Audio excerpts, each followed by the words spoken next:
Today we've got a great revenge story involving leaving behind a terrible ex. We'll get into that in a bit, but first, new girl tries to steal my forever best friend, and I just couldn't take it. Tim and I were practically joined at the hip. We lived across the street from each other, started kindergarten together, and spent every free moment side by side. We were like peanut butter and jelly. Always a team. I was the firecracker, the one with a million crazy ideas for games and adventures. My laugh, Tim used to say, could light up a room. I guess I brought the sunshine to our group, the glue that held everyone together. Tim, on the other hand, was my rock, the quiet, steady one who could fix anything with a screwdriver and a wad of chewing gum. He kept me grounded when my plans got a little too ambitious, and his loyalty to me was a fortress I knew I could always hide behind. One of our favorite things to do was build forts. This epic one in the woods behind our neighborhood was our masterpiece. A tangled mess of branches and blankets, it became our secret kingdom. We would spend hours whispering secrets under its leafy roof, our dreams of the future stretching out as far as the horizon. Everything felt perfect, our bond unbreakable. Until Anna. New girl, new smile, new disruption in our perfectly balanced routine. At first, Anna was a breath of fresh air. Funny, quick-witted, she fit right into our group like a missing puzzle piece. But somewhere along the way, I noticed a shift in Tim. A lingering look at Anna here, a stolen laugh there. It was subtle, but a prickle of unease started growing in my gut. Turns out my unease had good reason. Anna, it seemed, wasn't just our new friend. She had her sights set on Tim, and her charm was a carefully crafted weapon. She started weaseling her way into one-on-one moments with him, whispering secrets under the guise of friendship. All the while, seeds of doubt were being planted in my mind. A stray comment here, a suggestive glance there. It was enough to make me question everything. Then came the moment that shattered my world. A group outing, a seemingly harmless conversation between Anna and Tim that turned private a little too quickly. My heart stuttered in my chest. The way they leaned in, the intensity in their eyes, it was more than friendly. The betrayal was a physical blow, a punch to the gut that stole my breath. I confronted Tim, my voice shaky but my mind made up. I needed answers, a shred of reassurance that this wasn't what it looked like. But Tim, bless his oblivious heart, just brushed it off as a misunderstanding. He didn't see the way Anna played him. He didn't realize she'd been twisting the narrative all along. The fallout was brutal. Our once tight-knit group fractured, suspicion replacing trust. Anger, hot and righteous, bubbled up inside of me as I pieced together Anna's web of lies. It wasn't just my friendship with Tim that was at stake anymore. It was the very foundation of our entire group. The betrayal cut deep, threatening to sever the bonds we'd built for years. One evening, my phone buzzed with an anonymous message. My heart broke, a tingling dread spreading through me as I clicked it open. Screenshots, intimate texts between Tim and Anna, flirty banter, whispered secrets, plans for meetings I knew nothing about. Each message felt like a physical blow, the air knocked out of my lungs with every damning line. Anger, hot and heavy, pulsed through me, warring with a cold, hollow ache of betrayal. Tears blurred my vision as I scrolled, the evidence undeniable. I stormed over to Tim's house, the screenshots clutched tight in my trembling hand. The second the door opened, I launched into a flow of accusations, tears streaming down my face. Tim stammered, his face a mask of confusion, denying everything, but the proof was laid bare on my phone screen, an obvious betrayal in hand. I should have known all along. Anna. It had all been orchestrated by her. Her charm, her friendship, a carefully crafted web to isolate me and manipulate Tim. The realization hit me like a physical blow. Someone I'd welcomed into our circle had been playing us all along. Her target, not just Tim, but the very foundation of our friendship. The anger was a raging fire consuming my trust in Anna, but alongside it, a deep disappointment in Tim. How could he not see through her schemes? The once vibrant frame of our friendship now lay in tatters, frayed by lies and deceit. The bond we thought unbreakable felt like a house of cards teetering on the edge of collapse. The road to healing stretched long and uncertain. The scars of betrayal etched deep, a constant reminder of the day our friendship fractured. The betrayal hit me like a tidal wave, emotions crashing over me in a dizzying current. Anger, hot and fiery, burned in my gut. How could they? Not just Anna, who I'd welcomed with open arms, but Tim too? The man who was supposed to be my brother in arms? Shame coiled in my chest, a serpent squeezing the air from my lungs. Had I been blind? Oblivious to the signs that were right in front of me? The disbelief was a bitter pill to swallow, turning the world into a distorted funhouse mirror where nothing seemed real. Tim, bless his oblivious heart, was a mess of guilt and confusion. His apologies, stammered and weak, felt like pebbles tossed at a tidal wave. Every attempt to explain just pushed me further away, his words bouncing off the icy wall I'd built around myself. The hurt in his eyes, though, mirrored the one burning in mine, a flicker of the friendship we once shared. Anna, the cunning serpent, played the victim at first, feigned innocence, spun a web of lies so intricate I almost believed her. But the evidence, undeniable and stark, tore through her charade. A chilling realization dawned. The friend I thought I knew never existed. It was all a game, a calculated move to fracture the bond we had. Though my initial rage was a white-hot fire, but as it subsided, a new need emerged: solace. Thankfully, a few friends from outside our usual circle stepped up, offering a lifeline of empathy and support. They became my sounding board, helping me see past the raw hurt and channel it into a shared desire for justice. Together, we hatched a plan to confront Anna and expose her web of deceit. Our motivations were as tangled as the mess she'd created. For me, it was about taking back the power, proving Anna wouldn't manipulate us with impunity. Tim, drowning in guilt, saw it as a chance to maybe, just maybe, earn back my trust. Others joined out of loyalty and a simmering anger that mirrored my own. But even with a unified goal, doubts gnawed at the edges. Would revenge bring closure, or just escalate things further? Were we justified in taking things this far? Late nights blurred into early mornings as we wrestled with these dilemmas, strategizing around kitchen tables and whispering in hushed tones on park benches. We weighed the potential fallout, the collateral damage, ensuring our plan wasn't just about delivering a blow, but about setting things right in the long run. Through these discussions, a surprising bond emerged within our smaller group. Shared history and a fierce loyalty to each other became our armor. We were a unit, battered but not broken, determined to stand against the betrayal that had shattered our world. The plan took shape piece by piece, each member contributing their strengths, their insights, their unwavering resolve. This wasn't just about revenge, it was about reclaiming our friendship, finding closure amidst the wreckage, and emerging stronger on the other side. It was a long road ahead. But for the first time since the betrayal, a flicker of hope ignited within me. We were in this together. Each member of our little team brought a unique weapon to the arsenal. I, fueled by a relentless need for answers, dove headfirst into the investigative trenches. Old messages, social media interactions, anything that could hold a crumb of truth, I sifted through it all, building a timeline that exposed the cracks in Anna's carefully constructed story. Tim, haunted by regret, took a different approach. He reached out to the fringes of our friend group, to those on the periphery of Anna's web. His genuine remorse, a stark contrast to the manipulative charm he'd fallen prey to, unlocked doors that had been slammed shut. The information he gleaned, whispered rumors, offhand comments, began to paint a picture of Anna's true agenda, a history of deceit that stretched far beyond our circle. Sarah, our resident tech whiz, wielded her keyboard like a weapon. Deleted messages, carefully curated social media profiles. She navigated the digital underbelly, unearthing posts that exposed Anna's true intentions.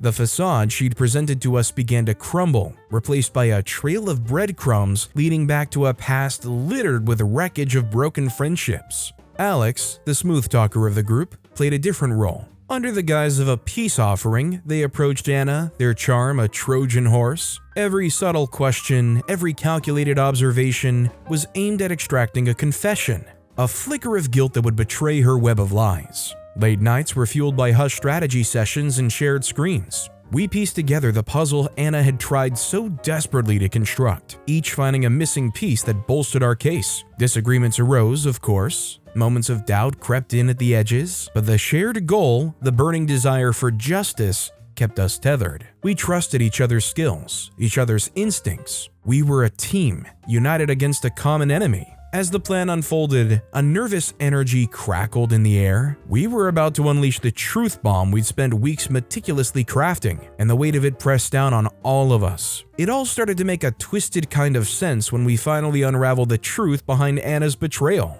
It wasn't about just a silly crush on Tim, though that was certainly part of it. No, there was something deeper, something dark lurking beneath the surface of her carefully constructed smile. What we figured out as we dug was a story of childhood marked by neglect, a loveless home where emotional abuse chipped away at Anna's sense of self. It explained the insecurities, the constant need for validation, the way she clung to our friendship like a lifeline. But somewhere along the way, those feelings twisted, warped by the shadows of her past. The closer Tim and I became, the more it seemed to grate on her. It wasn't just jealousy, though that was definitely there. It was a deeper, more monstrous envy, fueled by years of feeling unseen, unheard. A pivotal moment from her childhood, a secret she'd kept buried deep, started to bubble to the surface. A moment that convinced her on some subconscious level that happiness came at a price, that someone always had to lose for someone else to win. That's what fueled her manipulations, the lies, the carefully crafted scenarios designed to drive a wedge between Tim and me.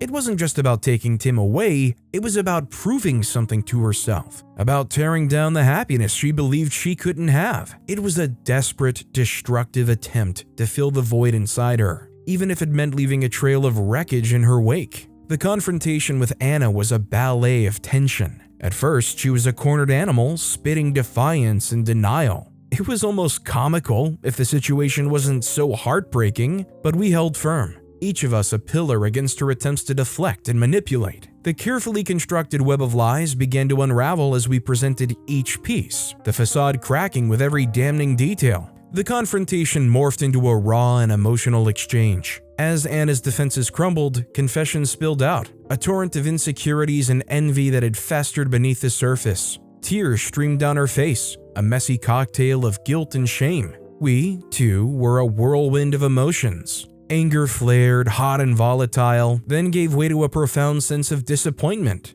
Forgiveness felt like a distant dream, yet a part of us yearned for a shred of understanding. In the aftermath of the confrontation, our little circle reeled. The air hung heavy with the fallout, a tangled mess of emotions, raw and exposed. Forgiveness wasn't a light switch, but a slow, flickering ember we nurtured back to life. Years later now, as I tell the story, the scars remain, a reminder of the storm we weathered. But beside me, laughing over shared memories with Tim, sits Anna. Healing, time, and a newfound openness have chipped away at her walls. She's learning to love, to share, to embrace the messy beauty of true friendship. And while the path may not have been the one we envisioned, our bond, forged in the crucible of betrayal, now shines brighter than ever. So basically, to get this straight, Anna basically came from a broken home, and that led to them acting out and trying to mess things up for friends, because essentially they had this jaded belief in how friendship works or something like that. I guess the main consolation to take away from this is, at least in the end, everybody did make up and they sound like they're actual friends now.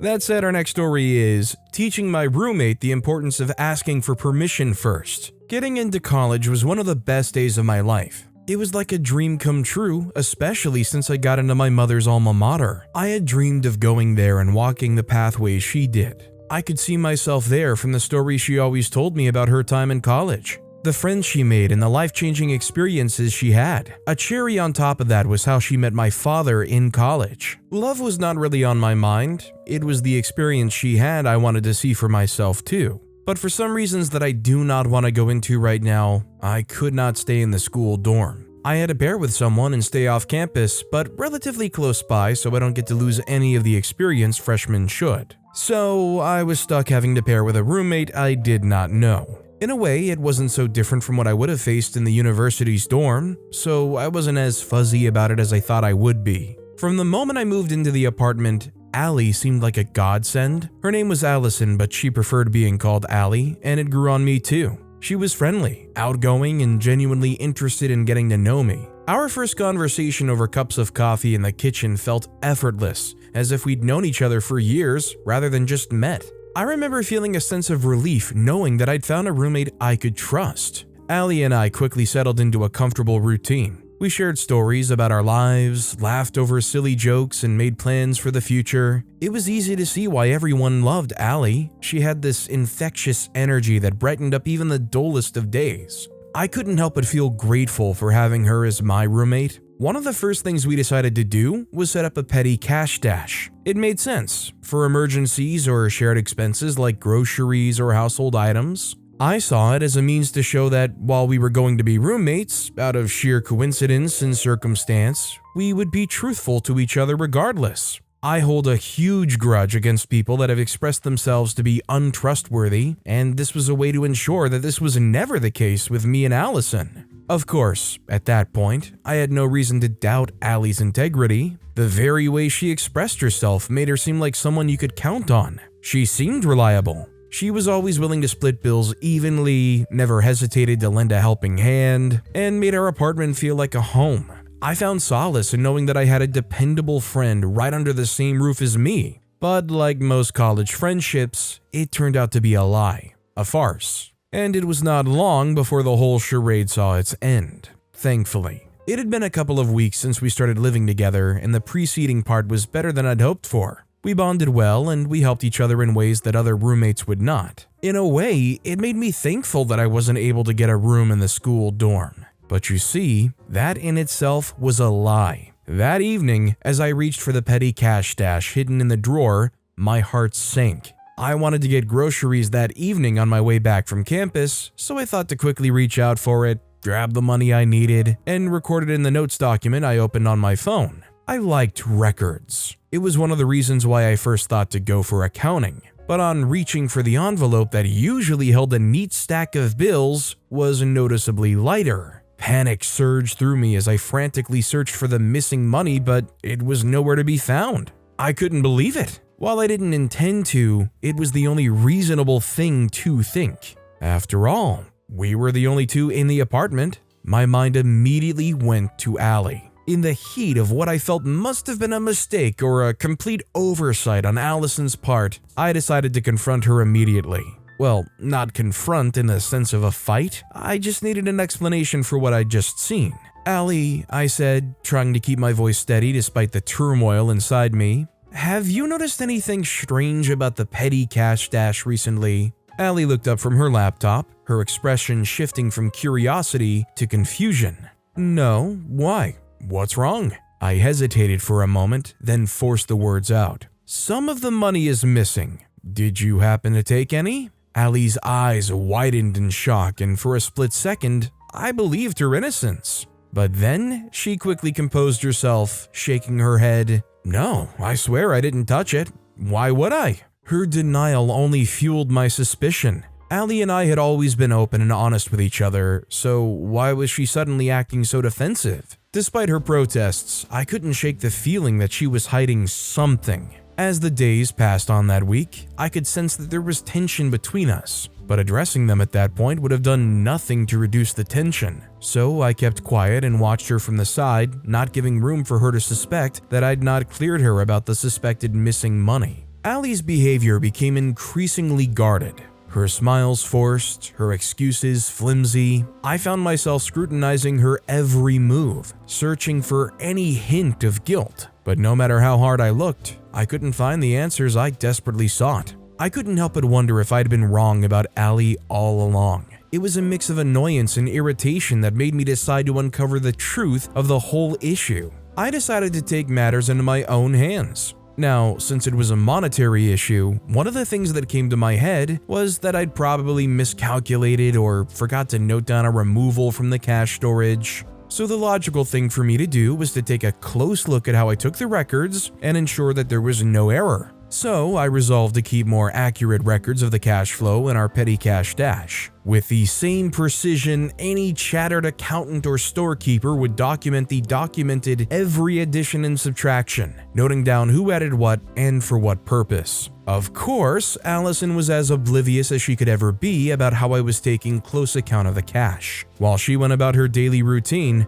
I discreetly observed her interactions with the petty cash stash, careful not to arouse suspicion. It felt like a game of cat and mouse, with me playing the role of detective, desperate for any clue that would lead me to the truth. And no, the truth I was searching for was not purposely to indict her of any wrongdoing. I just wanted the facts to do the talking. After a while, I decided to do a comprehensive tally of the account documentation that I was keeping. That was when I noticed that the amount of money in the stash had decreased by a couple of dollars on 2 separate occasions, each time without my knowledge or consent. It was a small change really, and I could have easily dismissed it as a simple mistake, But to me, it was a glaring red flag, evidence that someone was tampering with the petty cash stash behind my back, and it could only be Allie. I was pissed because I remembered that this was the same kind of error I initially noticed that made me ask her about the cash in the first instance. The fact that it occurred again made me realize that she not only stole from our joint purse, but she was also bold enough to lie to my face about it. If you could steal from me and proceed to lie about it, then you weren't my friend. You couldn't be. But I didn't want to play the victim card. I thought about the reasons why she must have taken out the money. There was always the possibility of being low on cash or needing it for something really small at that instant. However, none of my excuses covered her not informing me, so I decided to teach her a lesson about why she should always ask for permission before dipping her slippery fingers into jointly owned money. The thing was that I didn't want to confront her again. I needed her to confront me. So I thought of the possible things I could do to make her realize that I'd caught her in the act without actually saying it with words. As I pondered the best course of action, an idea began to take shape in my mind. I thought, why not replace the stolen money with fake currency? If she wanted to spend the money without my permission again, she would be faced with the consequences of her actions. The thought made me smirk. It was the perfect way to turn the tables on Allie to make her see the error of her ways. But I couldn't just use any fake money, it had to be convincing enough to fool her at first glance. Two things bothered me. One was the fact that I wasn't sure I could lay my hands on counterfeit currency like they used in the movies, and secondly, I was worried about her getting caught. Finding fake money wasn't as difficult as I had anticipated. A quick search online led me to a website selling realistic-looking Monopoly money, the perfect solution to my problem. With a few clicks of the mouse, I placed an order and waited eagerly for it to arrive. When it arrived, I was able to confirm the similarity with genuine currency. The first hurdle was crossed. With the fake money in hand, I bided my time, waiting for the perfect opportunity to put my plan into action. It didn't take long for Allie to make her move, sneaking into the petty cash stash when she thought I wasn't looking. As she pocketed a handful of bills, a devious smile spread across my face.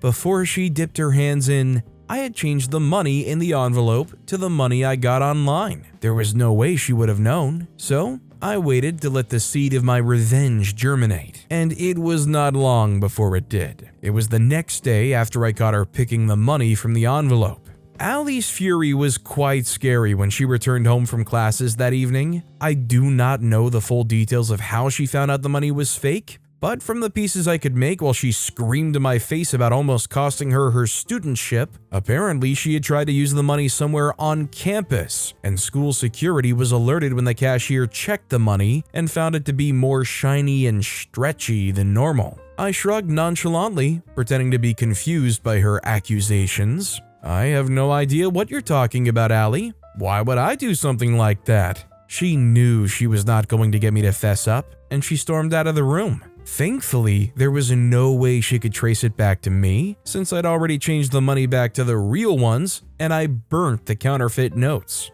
In a way, I was overcome with guilt because it could have gone wrong, but at the same time, I felt she got what she deserved. Regardless of who was right or wrong, the friendship we thought we had ended that very day. I just love any kind of revenge story like this, because you know they're dying inside to accuse you, but to do so, they have to admit they stole and try to spend some of that petty cash money without ever telling you. Did you do anything to the petty cash? I was gonna tell you later, but I took a couple dollars to spend it. Yeah, right. Our next story is how I had to leave my sorry excuse of an abusive ex-fiance behind. Born with a silver spoon in my mouth, I was 24 years old and an heiress to a life of obscene privilege. The sprawling estate, the never-ending charity balls, the suffocating expectations, it was all I'd ever known. College was supposed to be my escape, a taste of freedom. Instead, it's when I met him, my ex, Daniel. 30, easy smile, kind eyes that seemed to see right through me. He was the hired help, the pool boy who showed up every summer to maintain our extravagance. Our connection at the time was undeniable, a spark that ignited into a full-blown secret romance. His touch sent shivers down my spine. Still, his words of promise always seemed to reassure me of his love. We were young, naive, and utterly convinced that love conquered all. Family whispers about our incompatible backgrounds fell on deaf ears. I saw only a future with Daniel, a future painted in vibrant colors of shared dreams and a love that defied societal norms. Then came the surprise. 2 pink lines staring back at me on a pregnancy test. A revelation that sent me spinning and my carefully constructed world shattered. Fear mingled with a strange sense of hope. This tiny miracle, our child, would be the ultimate symbol of our love, the glue that cemented our bond. I envisioned a picture-perfect future, a nursery filled with laughter and lullabies, a testament to the power of love. Blinded by my rose-colored glasses, I devoured Daniel's reassurances. He'd overcome his humble beginnings, he would build a life for us, our love would conquer all. I clung to his words, a lifeline in the churning sea of societal disapproval. Love, I believed, would bridge the crack between our worlds, but love, it seemed, wasn't enough. As the weeks bled into months, my burgeoning baby bump was a constant reminder of our growing family, and darkness began to creep into Daniel's eyes. My trust, so freely given, started to feel misplaced. The arguments, once fleeting disagreements, became a terrifying pattern of control. My wealth, once a symbol of security, now felt like a tool in his manipulative hand. The dream I held so close, the perfect little family built on unshakable love, was fracturing. The man I thought I knew, the man who stole my heart with his easy charm, was a stranger. And as my due date drew near, I realized I was about to embark on a journey far more wicked than I could ever imagine, a journey where love would be put to the ultimate test.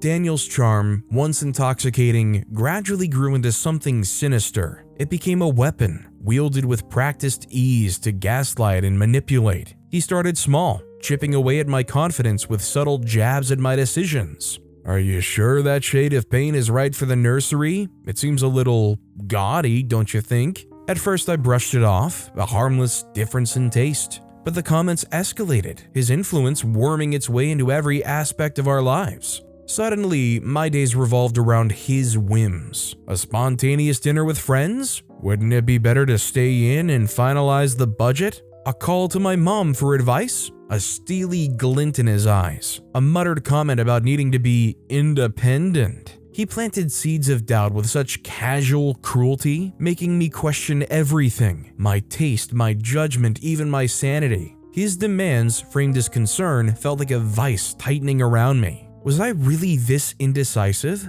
Did I truly need his guidance for every choice? Still, I persevered. I lived through the constant pain and ridicule every single day he decided he had my time. By the next year, I was pregnant again. How? Despite all the abuse, you might think. I owe it all to one drunken night and the thoughts he had started to soften toward me again. I gave birth and now I had 2 children, only to have the cycle repeat itself all over again. A little belittling there, a little gaslighting here. He could go out of the house for days and not return till he was drunk and out of funds. Then came the betrayal, a gaping hole ripped through the tattered fabric of our future. Evidence, undeniable proof of an affair. This must have been why he was always out most times anyway. The confrontation was a blur, his words a venomous cocktail of deflection and blame. He twisted the narrative, painting me as the jealous, insecure one. Shame, a suffocating cloak, settled around me. Was I overreacting? Was this all my fault? Clinging to the wreckage of our family, I clung to the hope, however fragile, that things could change.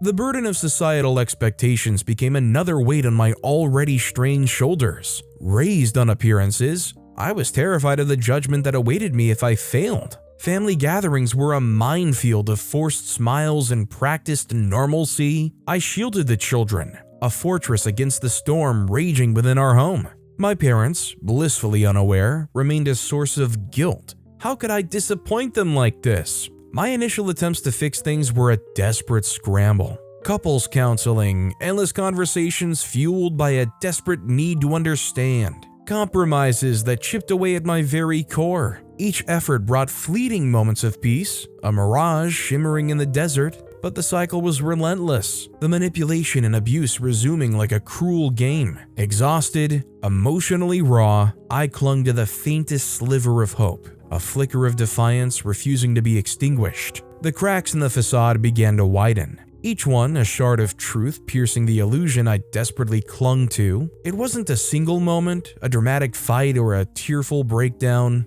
but an agonizing, slow unraveling. Each event chipped away at the foundation I'd built on shaky ground. When I was pregnant with our third child, I felt the weight of his toxicity more than ever. The controlling behavior morphed into a suffocating grip. Basic necessities became bargaining chips, doled out with suspicion and scrutiny. Every interaction felt laced with accusations, veiled threats, and verbal assaults that chipped away at my spirit. Fear became my constant companion, a cold hand wrapped around my throat. The isolation, once a subtle shift in dynamics, revealed its true purpose. Visits with my parents became a distant memory, replaced by hurried phone calls and carefully crafted excuses. Friendships dwindled to stolen whispers during quick grocery runs, the walls closing in, silencing the world outside our suffocating home. The birth of our third child, a tiny spark of hope in the darkness, became a catalyst for change. I just needed to look into my children's eyes to see the need to do something, to act in a way that would bring back the sanity I so craved for. I wouldn't let them grow up in this cage of emotional abuse, wouldn't let them bear the scars I silently endured. The battle raged within. Fear, a tangled serpent, coiled around my heart. Fear of Daniel's rage, fear of judgmental whispers, fear of shattering the illusion of a perfect family. But beneath the fear, a tiny ember flickered, a spark of self-worth, of resilience, refusing to be extinguished. In secret, I started documenting the abuse, a silent chronicle of the horrors hidden behind a picture-perfect facade. Whispered conversations with a trusted friend became lifelines, testing the waters of a world beyond his control. The decision to leave, a seed planted long ago, began to take root, nurtured by the flickering flame of hope for a future bathed in sunlight, not shrouded in fear. The strength I needed, I found in the innocent laughter of my children, a reminder of the dreams I'd buried and the life I still yearned for. With a newfound resolve burning bright in my chest, I started planning my escape. Every move had to be calculated, every resource gathered in secret. The future stretched before me, uncertain but no longer terrifying. Freedom, once a distant dream, was now a tangible goal, shimmering on the horizon. The first step was building a support system. I confided in a select few, my closest family members, a trusted friend. We met behind closed doors, hushed voices weaving a plan to liberate us from Daniel's suffocating grip. Safety was paramount, secrecy our shield. Each conversation chipped away at the walls he'd built around me, paving the way for our flight. A flicker of rebellion ignited within me, stealing back what he'd taken. The money he'd amassed through manipulation became more than just financial gain. It was a reclamation of power, a symbolic middle finger raised to the years of abuse. Every dollar clawed back whispered of my strength, my growing confidence. Of course, doubt gnawed at me, the morality of it all a constant murmur, but then I remembered his cruel words, the way he'd chipped away at my self-esteem and the doubt would recede. This wasn't just about money, it was about taking back control, paving the way for a future free from his shadow.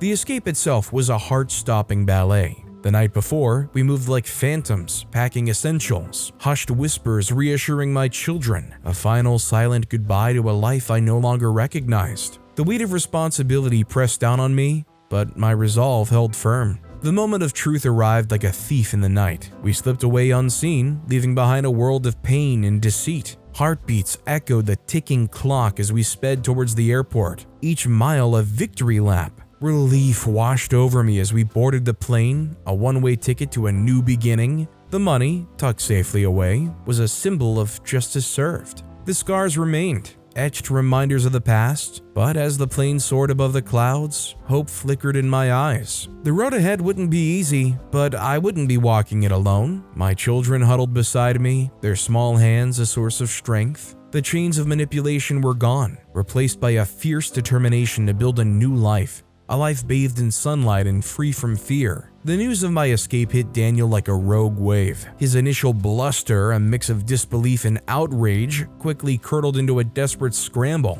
He tried lawyers, private investigators, anything to claw back control, to reclaim his stolen fortune. His pleas for reconciliation laced with veiled threats, echoed unanswered in the empty space I left behind. The man who'd once held me captive with his charm was now a pathetic caricature, his power over me shattered beyond repair. For me, the journey was a slow, messy process of healing and rediscovery. In this new country, surrounded by the fierce love of my family, I began the painstaking work of rebuilding my life. Therapy became a sanctuary, a space to unpack the years of trauma and reclaim my fractured sense of self. The distance from Daniel allowed me to see the insidious patterns of manipulation with horrifying clarity. The scars remained, a constant reminder, but they were transforming, becoming badges of courage, testaments to my resilience. Motherhood took on a new meaning. Here in this haven, free from fear and control, I nurtured not just my children, but also my own spirit. With each shared laugh, each whispered secret, my confidence grew, fueled by their love and my unwavering determination. As it stands, I'm not even sorry I left. Last I heard of him, he was still up to no good and had found another unsuspecting soul to sink his teeth into. Now, for those who might think I did wrong by taking his children away from him, I don't really have much to say on that other than he never really cared about them. It has and is always about him. Perhaps when they grow up one day, they'll get to forgive me and understand why I had to do what I had to do. Anyhow, I'm 28 now and I'm wiser, and my children are getting all the love they deserve. If given the chance, I would do it all over again. My escape plan, I mean. I can only hope to never meet Daniel again in my next life. I mean, I'm glad once OP got away, lawyers and private investigators and whatnot, they didn't actually seem to be able to make any ground on kind of forcing OP to come back with the kids. That said, it sounds like OP wrote this story with a thesaurus next to them. I haven't heard such colorful decorating sentence to sentence in such a long time. But with that being said, that's all the time we have for today. Now, if you want to hear another absolutely crazy revenge story, check out that video on the left. Or if you missed my latest video, check out that video on the right. That said, I'll see you all next time with some more stories.